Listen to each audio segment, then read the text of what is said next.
Welcome to my next installment in the lecture series for the online American Economic History course here at Rutgers University. And in this one, we are reviewing Chapter 14 in your textbook, American Economic History by Jonathan Hughes and Lewis P. Kane. And in this chapter, we're looking at specifically the railroads and the impact of the railroads on economic development in the United States. So the main things I want you to get from this, or objectives I wish you to try and achieve when reviewing, reading your textbook and reviewing these lectures, is just to have, one, a general understanding of the pace and the pattern of railroad construction. Particularly have a notion how railroad construction followed along with the business cycle within the United States. That when the economy was booming or growth was accelerating, the pace of construction accelerated. And when we moved into a recessionary period, railroad construction was very sensitive to those cyclical changes in the economy. So that's a number one objective. Also to realize how the pattern varied depending upon region, which regions construction of railroads was more important relative to other regions of the United States. Also, I want you to be keenly aware of the role that federal land grants played in railroad construction. It's a very unique situation that occurred with railroads, that a great proportion of the railroads that were produced, federal land grants and state grants of land to the railroads were central to the funding of railroad construction. And we'll go over that in great detail. It's one of the few industries that we can talk about that a large portion of the financing available to the railroads came through land grants. And if you built a railroad, you were given a certain amount of land as part of incentive to build that railroad. We will also go over Rostow's leading sectors argument and his argument about takeoff and how the railroads were a leading sector. And the leading sector argument is that with a new technological development, there are certain technological developments that drive economic growth in an economy. And Rostow's argument is that the railroads played this role. They were the driving force of economic growth in the United States, particularly after the Civil War.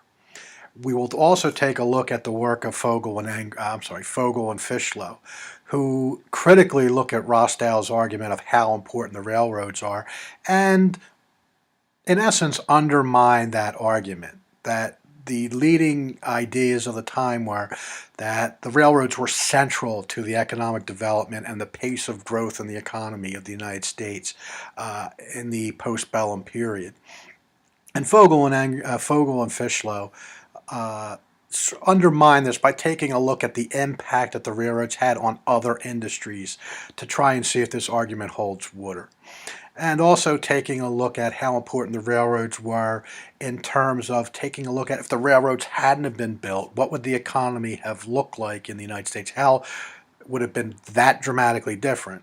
And that's the notion that we're going to take a look at, is this leading sectors argument about the railroads and their importance, and then some research that followed afterwards that showed that the railroads weren't quite as important as were originally thought.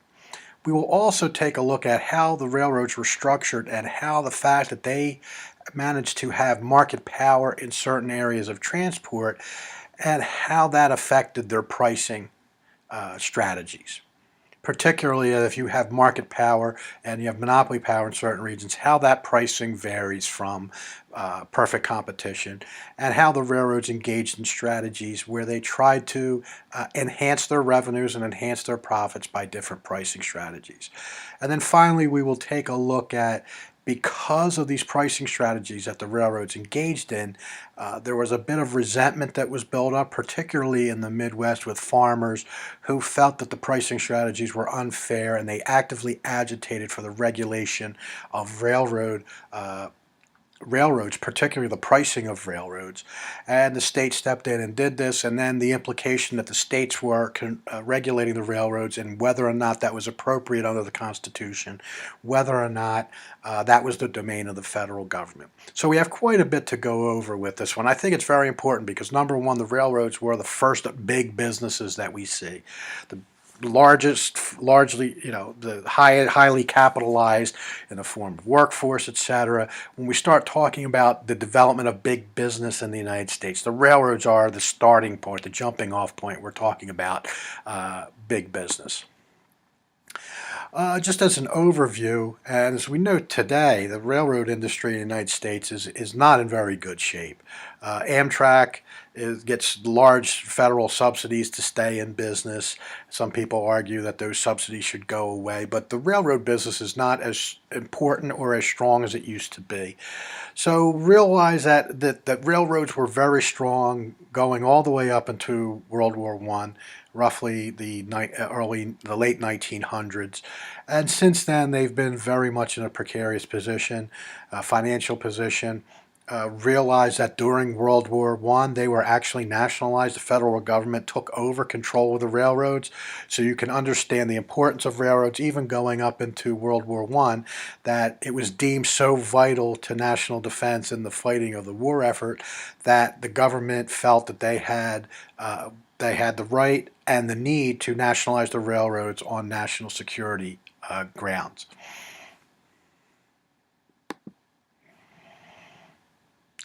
All right. Total mileage in the United States peaked at over 400,000 miles in 1929. So I want you to realize that, to just have a notion that the total number of railroad miles in the United States peaked in 1929. And to just give you a reference as to how many miles that was, that track could span the earth 17 times. So that gives you an indication of how many railroad miles. Following the Great Depression, mileage started to decline. Obviously, we start moving into the Great Depression, and there's a dramatic decrease in investment, and there's a dramatic decrease in investment in the new construction. Obviously, if all investment was falling, you're going to see a decrease in investment in railroad lines. And then we start seeing an alternate technology starting to take over. Cars and trucks directly compete with railroads for transportation. So the railroads have, ever since the Great Depression and the introduction of substitutable technologies in the form of cars and trucks, have really cut into the economic viability of railroads. Be aware of the three waves of construction that existed in the postbellum period. And remember, when I refer to postbellum, I'm saying after the war, and the break-off point is the Civil War. So this is post-Civil War.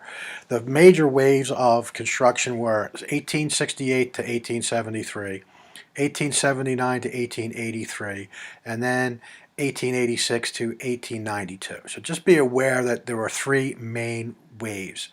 Realize that railroads were built on borrowed money. So these booms followed along with how the economy itself was working. If the economy was in an expansionary period, we saw expansions of railroad construction. And then once we hit financial panics, there were three distinct financial panics in the United States during this time period, 1873, 1882, and 1893, that all of these construction booms were terminated by the financial crisis. So as the availability of loanable funds started to dry off with these financial crises or panics, you started to see railroad construction declining during the period.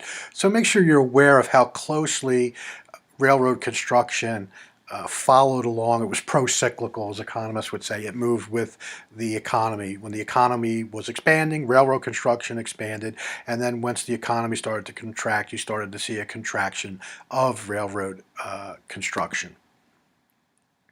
Again, just also realize that after that with each recovery, construction rebounded during these time periods. Even the crises of 1903 and 1907 failed to stop railroad expansion. And realize that when we move into the Great Depression, that's sort of the beginning point of the downfall, where we move into the Great Depression, but also we see increased competition from trucks and cars. This just gives you a general notion of the miles operated in the United States. As you can see, there's just a steady trend upward through this entire period. If we look at 5-year increments, we can see that that there's a constant increase. So I want you to, even though it's a cyclical nature of railroad construction, the overall trend from 1860 to 1915 is that there's a positive trend of growth in main track mileage operated in the United States. The one thing I want you to realize about railroads, if you think about a railroad is a piece of physical capital. And this statement says it the best, that a railroad is largely a piece of continuous linear physical capital. Some people equate the railroads as just one long assembly line. And it's a way to look at it. So you could think of it as a physical piece of capital. It's a huge amount of fixed cost or investment up front before you see any type of return or generate any revenue. All right. Also realize that because of this large amount of capital up front, that the viability of railroad lines was going to vary depending upon the markets that they were servicing. All right, so because of populations and the amount of economic activity in regions varied quite dramatically, they were not homogeneously distributed, they were varied around, that the realization that you weren't guaranteed of making money with a railroad. That the viability and the profitability of a railroad was going to depend on supply and demand forces and the population and the market, the economic activity of markets that you were servicing. And also realize that there is a geographical limitation on railroads. If you think to build a railroad, you think you can build them anywhere, but you're very much limited by terrain. You cannot have dramatic increases or decreases in elevation. And that severely limits. If you have flat land, it's great, but if you have to see the railroads rise up to 5,000 or 10,000 feet, it's incredibly costly to build rail lines. You're limited by the amount of elevation that can change over a particular mile. It'd be impossible for the railroads to go up a grade above a certain amount. So just realize that there's a geographical limitation. You can't build railroads wherever you want to. The construction booms were mostly in the Southwest and the Northeast. All right, so that's a main part. And also realize that this bottom part here, that once again, the management structure of the railroads, these are very complex organizations, and management structure and the quality of management was often a very important determining factor on whether or not a railroad survived. This just gives you a notion of how important, it reiterates what the three boom periods were, 68 to 73, 79 to 83, and 86 to 92. But you can see, for example, that railroad construction wasn't very important in New England, a little more in the middle states and the central north, north Midwest, South Atlantic not so, and the Gulf states not. But look at the western South, how important the railroads were. So I just want you to give a realization that the miles of construction was very much concentrated in the western South. Land grants played a very important role in construction. All right. After this was done for the Illinois Central Railroad in 1851, Congress gave over 100 million acres of land to the railroads, particularly to the 4 transcontinental railroads to encourage construction. Now that seems like a lot, but also realize it was 10% of the public domain. So that gives you some type of indication of, one, how important Congress felt it was for the railroads to be built, that they would give 10% of the public domain land, 1 million acres of land, to the 4 transcontinental railroad companies in order to encourage the construction of the transcontinental railroad. So just realize that the 100 acres is not that important, but the fact that they would give away 10% of the public domain in order to encourage the construction of the transcontinental railroad is very important. Total land grants are estimated at 131 million acres, and the states gave another 49 million.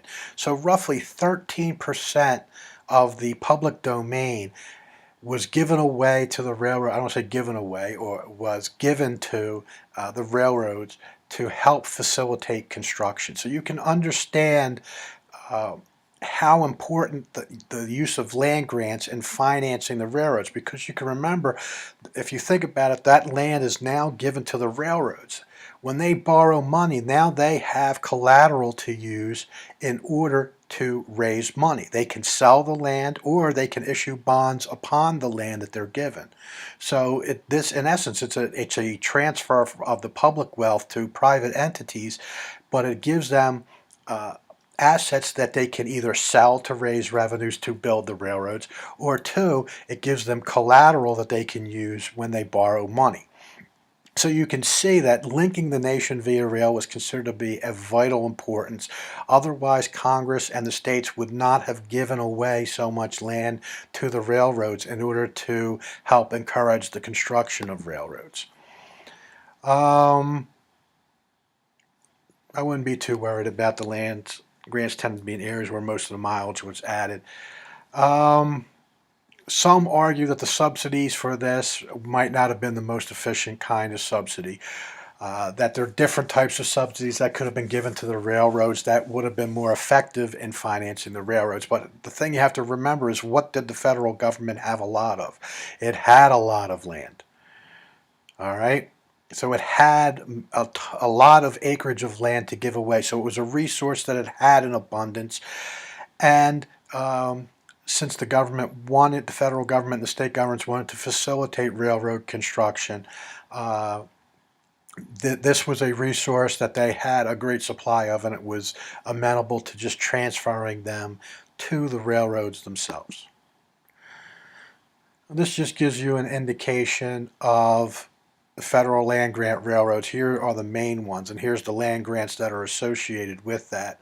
This gives you an idea of the importance, number one, of getting these transcontinental railroads built, but the fact of the financing and giving land to the railroads in order to accomplish that end.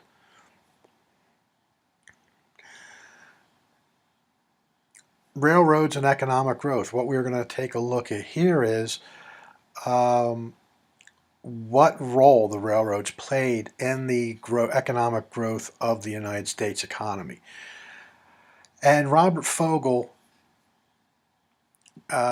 his research on the railroads is considered seminal research among economic historians.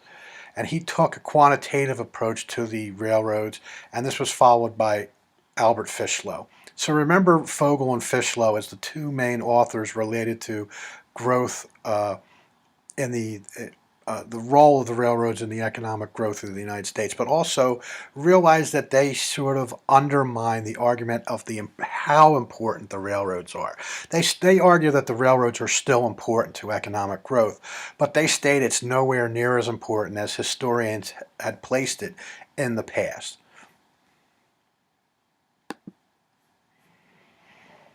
One, that to realize that where these initial theories of the importance of the railroads came from is that economists were having great deal of difficulty in explaining the business cycle in the 19th century capitalist economies.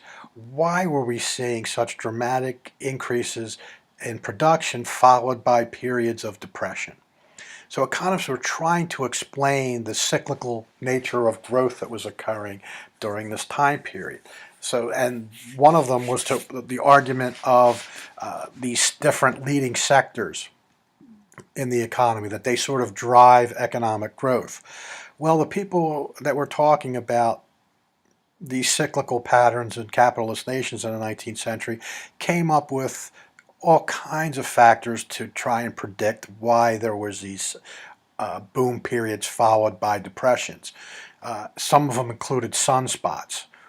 That sunspot activity on the sun influenced the weather, which influenced agricultural production, which influenced this business cycles. Talking about different manias, why people overestimate the value of certain commodities and push a market into a bubble where prices aren't sustainable. changes in inputs, the prices of inputs, capital, labor, etc. They also took a look at the money supply and how the money supply impacted the business cycle. And they also looked at the banking practices, looking at lending, etc., to try and see if they could understand why we had cyclical growth patterns. We had expansions and contractions in the economy. ROSTOW, he had a generalized explanation for economic development. And this one entailed the notion of takeoff. And make sure you remember what ROSTOW meant by takeoff. It's a port where you have a developing economy where the economy gets to the point where you get a sufficient ratio of investment to income, and then once you get to the point where there's enough investment and income at the same time, that you're going to have continued economic growth because of that. So if you don't have the level of income, you're not going to have the investment that's necessary. And if you don't have the investment but the income, you're not going to see continued economic growth. That there had to be a sufficient ratio of investment to income in order for there to be sustained economic growth. He also espoused, and we talk about the leading sectors thesis, that there episodes of economic growth are caused by a particular sector of the economy, which is caused by a technologic change or an innovation, and that sector drives the economic growth of the entire economy.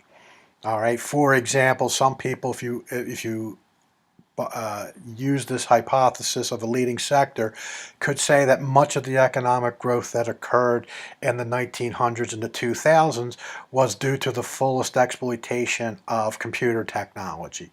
That growth, that was the leading sector, that computers, electronics, etc., software, those different types of things were the leading sector. They were the driving force of the economic growth in the United States.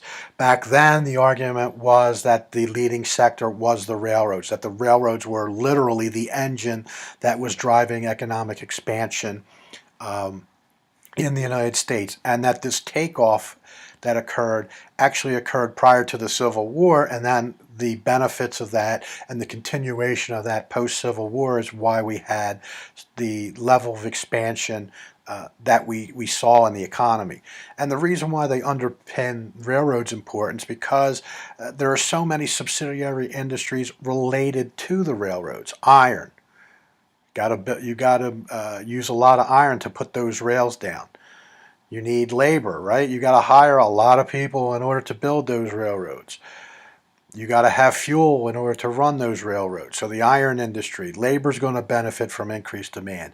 Fuels are going to be used up. So that there's innovation and that there are spin-off industries associated with the railroads. So as the railroads expand, there's innovations that occur and other industries spin off on the railroads and the technology improvements in railroads and its diffusion through the economy. The thing that was most repeated, and I want you to realize this, is that railroad construction played a central role in the growth of the iron and steel industries in the United States. That railroad construction was a driving force in economic growth, and it was the driving force in major sectors of the economy, including the iron and steel industries. So that's the one thing I want you to realize, that the conventional wisdom prior to FOGEL and FISHLOW was that they put a preeminence on the importance of the railroads in economic development, but also the fact that the railroads were so important to subsidiary industries that they drove growth in those subsidiary industries. But FOGEL actually takes a look at some of the data and actually finds the railroads weren't quite as important as everybody thought. The research that FOGEL did found that only 5% of the pig iron produced in the postbellum period went to railroad construction.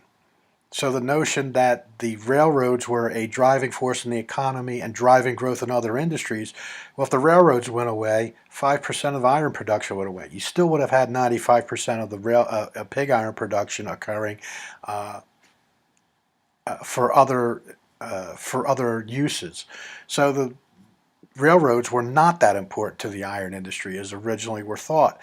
Also, and just this gives you an indication that other industries were more important to the iron industry. For example, the amount of iron used in building construction during that period, nails, was greater than railroad construction. So the amount of iron used for the production of nails for construction was greater than the amount of iron that was used for the construction of the railroads. So it undermines that argument that the railroads were important to the subsidiary industries with relation to specifically to steel production. We talk about energy for the coal industry. Use for iron production was less than 6% of total output. So when we look at iron production for the rails, they had to use energy, they had to use coal in order to produce the rails for the railroads. Only 6% of the total output of the coal industry went to the production of iron. So again, that subsidiary industry argument of how important the railroads were, if the railroads went away, only 6% of the output of the coal industry would have went away. All right, also, if you're building railroads, you got to have railroad ties. You got to secure the rails to the wood that's on the ground. And when this was looked at by FOGEL, he found that it was almost non-existent or completely inconsequential, that if you had stopped railroad production, the timber production would have been, in essence, exactly the same. And also, we took a look at the total value of railroad equipment produced as a ratio of all transportation equipment produced during the time period. And railroads equipment only constituted 1/4 of all transportation equipment produced during the time period. All right, and the railroads accounted for only 6% of all machinery output, and that the output of railroads was less than 4% of GDP. So all of these figures here undermine the statement that the railroads were of central importance to economic growth. If you look at the hard data, FOGEL shows that they weren't as important as everybody thought. Another way to take a look at how the railroads is to look at the cost of hauling freight with another alternate transportation system. So this is a counterfactual argument. What FISHLOW sort of takes a look at by doing this is to say, what if we assume that the railroads weren't built? If the railroads weren't built, how would the difference in transportation cost been? How much would it have cost the equivalent amount of freight through an alternate transportation system in the United States? And if you look at the difference between the actual and this hypothetical best alternative without the railroads, you get what is termed the social savings.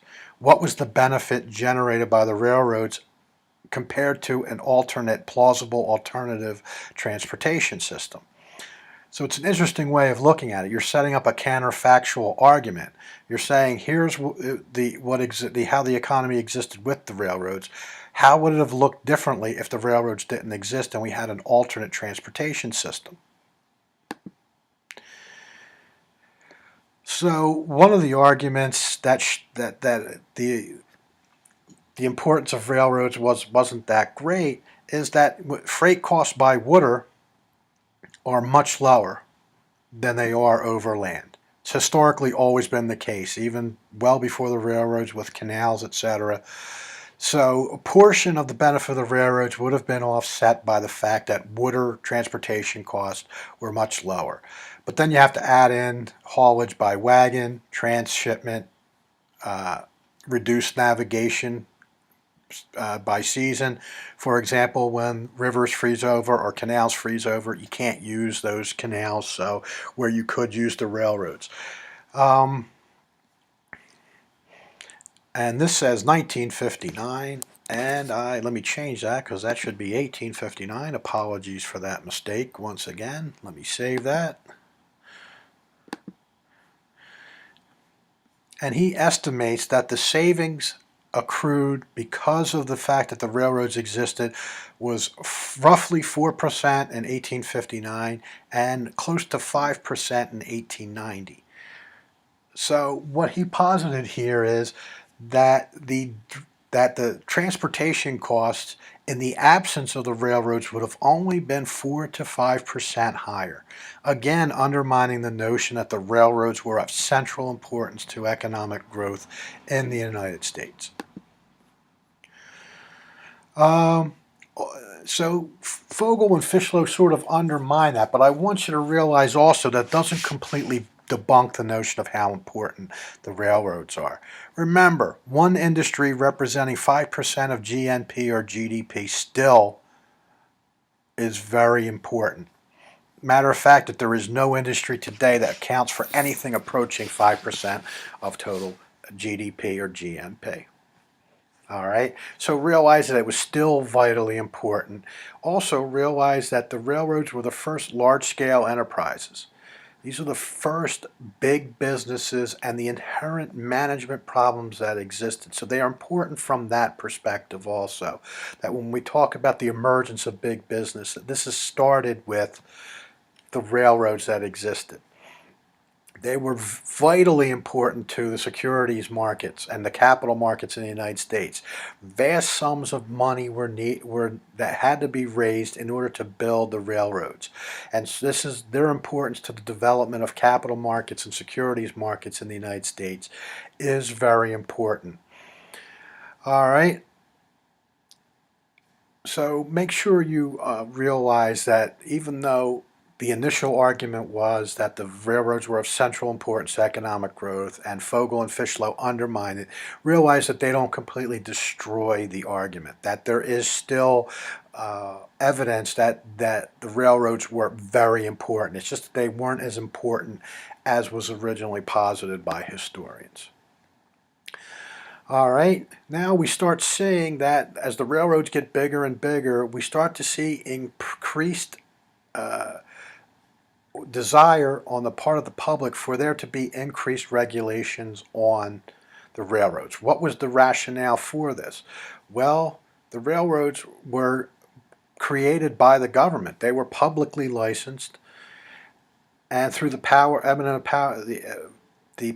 eminent domain and through the public lands, they were partially financed. So these were not completely free enterprise entities. There was a great deal of public subsidy that went towards the railroad. So that is part of the argument for why the railroad should be regulated. They aren't completely free market institutions. There was a great amount of government involvement in licensing, number one, and two, in the assistance of providing subsidies through land grants to finance them. So make sure you're aware of that. What's the rationale for actually the regulation of big business? Also realize that there was a tendency for the establishment of local monopolies. That for along some transportation paths there might be several competing railroads that are doing business for that same area. So for example, if you wanted to ship from, let's say, Philadelphia to Chicago, you might have 3 or 4 lines that you could ship your product through. But on shorter hauls, there wasn't as much competition. All right. So the railroads oftentimes ran competing lines in the same region.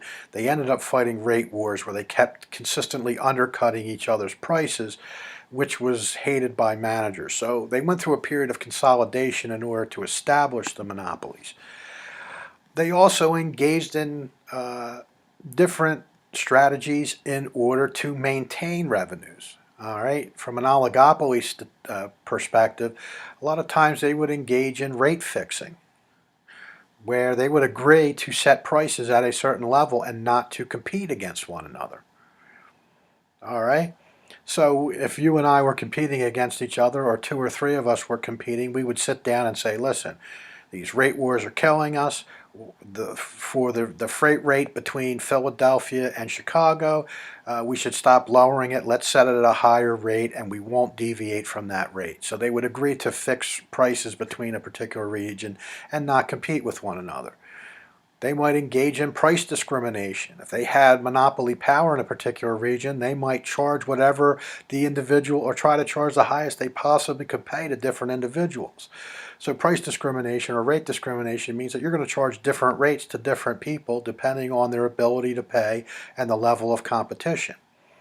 And they might also engage in kickbacks, where, for example, if the state stepped in and said you can only charge X amount, they would charge you that legal rate, but then they would give the larger companies a kickback in order to avoid, to still comply with the legal rate, but in order to maintain goodwill with a very large client that used their lines quite frequently.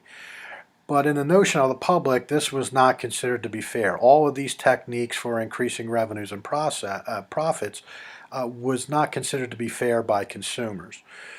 So therefore, with the agitation that would come about because of these activities to increase profits, there was a lot of agitation for government regulation of the railroads. There was also, we talked about previously, the monopoly issue. If you're the sole seller of a product, you are a monopolist. So if I ran a line, let's say from Camden to Trenton, and there was no other competing lines in the area, I could set my price free of competition. So I could charge a higher price for individuals that wanted to ship versus, let's say, if I had to ship from Camden to another region, let's say from Camden to New York City. There might be more competition because there might be competition from Trenton to New York City. So you would be stuck with paying monopoly prices, which have a tendency to be higher than in perfect competition.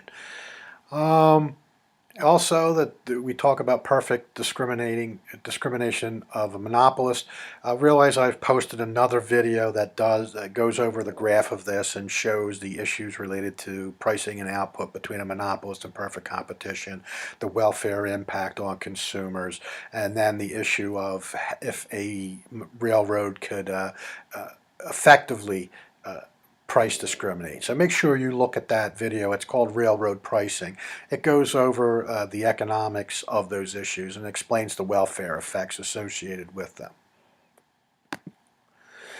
As exactly it. Make sure, I'm not going to go over this particular graph right here because I have another video that I go over in great detail. Be sure that you review that because it goes over the economics of this, explains the difference in pricing between monopoly and perfect competition, illustrates the welfare effects, and then on top of that, it shows the difference between what profits are for a monopolist if they charge one price and one quantity, and what the profits are if they can perfectly price discriminate.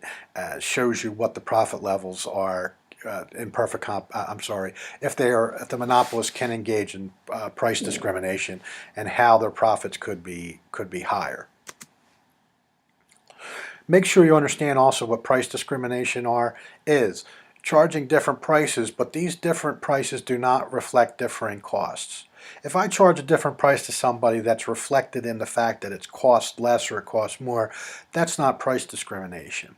I'll give you an example. A lot of places will oftentimes give you a volume discount. If you buy one item versus 1,000 items, they'll give you a lower price for 1,000 if you buy 1,000 of them. Well, that's not price discrimination because the transaction costs are lower when somebody buys 1,000 units of something versus 1 unit of something. So a volume discount is not an example of price discrimination because they do reflect different costs. There are different transaction costs associated with it. Also, to engage in price discrimination, make sure you realize that you have to fulfill 3 requirements. Number 1, you have to have a downward sloping demand curve for price discrimination to exist, i.e., you can't have a perfectly competitive marketplace. A perfectly competitive marketplace, you have a horizontal demand curve which is equal to the price, which is equal to marginal revenue. So a market sets the price, that's the price, and that is your demand curve in a perfectly competitive marketplace. So requirement 1 is you have to have a downward sloping demand curve, meaning you have some discretion over pricing. Also, you must be able to segment the market by price elasticities. That means if there's a group of people who are not responsive to changes in price, you can segment them out of the market and identify them and charge them a higher price. And for the group of people who are more responsive to changes in the price, you charge a lower price to them. So make sure you understand that you have to have a downward sloping demand curve, and you have to segment the market by price elasticities. And finally, you must be able to prevent arbitrage. Arbitrage is the riskless resale of a product, of an item at a profit. So it's riskless. You're not speculating. You can automatically do this. I can give you an example of arbitrage. I was every once in a while I watch some TV, and I was watching, for some reason I watch American Pickers. I think it has to do with the economic aspects of watching a one person seller and one person buyer and them negotiating back and forth. All right. Although it does get a bit tedious because it seems like it ends up being the same show every week. But there was an example where somebody was selling an old dollhouse, and one of the quote-unquote pickers had a client who was interested in these types of dollhouses and called the individual, sent them pictures of the dollhouse, and the purchaser said, well, if you can, I'm willing to pay $800 for that. And so the individual that was the picker could go in there and negotiate that price for that dollhouse, and they negotiated a price of $600. So they bought something for $600, and then were able to sell it without risk for $800. So that is arbitrage. The reason why you have to be able to prevent arbitrage is that the purpose of price discrimination is to increase your profits. If you can't prevent arbitrage, the profits that you would get from price discrimination won't accrue to you, but accrue to the reseller or the arbitrageur of that product. Now this is where a lot of the Granger cases, and make sure you remember the Grangers, they're of Midwestern farmer cases. So what you want to remember about the Grangers is there was a lot of antagonism towards the railroads, that they felt that the pricing strategies that the railroads engaged in were inherently unfair, and that they were using anti-competitive practices at the expense of the public. In response to this, a lot of state legislatures passed laws that had state agencies control the railroad operations and pass regulations on railroads, including setting the rates. So the states were the first to step in the 1870s to basically say, we are going to set up agencies to regulate the conduct of railroads, and we're also going to regulate their rates. And the railroads fought these regulations, and they fought this all the way up to the Supreme Court. There were 5 total Granger cases that were grouped together and heard by the Supreme Court in 1876. The importance of these Granger cases, because they were local organizations for social and educational purposes, but they ended up being political forums for farmers, and realize what they were all consolidated on. So the Grangers were farmer organizations that developed into political agitation organizations in the Midwest. These 5 cases were consolidated under Munn versus Illinois, and make sure you remember this because this is a seminal case or an important case in the history of the Supreme Court, particularly when it comes to economic activity. They stated that yes, the railroads were subject to regulation. So the railroads' argument was it's unconstitutional for us to be regulated, period. The Supreme Court stated no, that's not the case. There are grounds, and you can be subject to regulations. And what the Supreme Court found was that yes, these were private property, but they had mutated or moved into the public sphere, that they were clothed in the public interest. This is an important thing. This is a thing that's interesting to note, that the railroads were clothed in the public interest. So they were crucial, that the functions of the railroads were crucial to the public at large, and therefore were subject to regulation. Under WABASH, make sure you remember the notion that the legal proceedings of WABASH, the courts found that the railroads were engaged in interstate commerce, and therefore they were only subject to regulation by congressional intervention, that the states could not regulate the railroads because the railroads were primarily engaged in interstate commerce, and the Constitution forbids the states from regulating interstate commerce. That's the domain of the federal government and of Congress. So under these Granger laws, it was determined that A, Railroads were subject to regulation because they were clothed in the public interest. And under WABASH, it was found that the states legally could not regulate the railroads because they were mainly engaged in interstate trade, that was the domain of Congress. So in 1877, Congress established the Interstate Commerce Commission. Make sure you realize that the Interstate Commerce Commission was set up initially to regulate the railroads. So it was an independent federal regulatory authority. They were initially, the Interstate Commerce Commission lacked the authority to set freight rates, but under the Hepburn Act, and make sure you remember the Hepburn Act, particularly in this section, anytime I talk about legal cases, it's a good idea just to have a basic idea of each one. We're given the power to regulate rates under the Hepburn Act in 1906.